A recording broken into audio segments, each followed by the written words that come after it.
वैसे बर्क, एक बात पूछूं? ये मिठाई लाने का ख्याल कहाँ से आया तुम्हें? तुम्हारी सबसे फेवरेट मिठाई यही है ना? शुक्रिया तुम्हारा। देखो, मुझे याद था। तुम वाकई मेरी फेवरेट मिठाई भी नहीं भूले। अरे हम बावर्चियों की याददाश्त तो तुम जानती हो। मतलब खाने के मामले में तो शायद सदियां भी गुजर जाएं, लेकिन नहीं भूलते।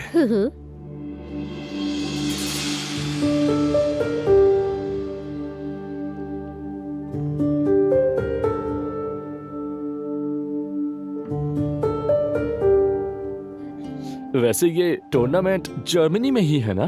तो मैं टिकट वगैरह का बंदोबस्त कर देता हूँ। साथ चलकर देखेंगे, मजा आएगा। वाकई? मैंने सुना है टिकट्स काफी महंगे हैं। अरे यार, आप इसकी फिक्र ना करें। उस इवेंट में मेरे दोस्त भी हैं, तो मैं करवा लूंगा। वाह जवेया, सुन रही हो? हाँ जेवदत्त, सुन रही हूँ, मैं सुन रही हूँ। ऐसा ही है हमारा वर्क, हर जगह इसके यार दोस्त जरूर मौजूद होते हैं। ये हमेशा सब ठीक कर लेता है। ऐसा ही है।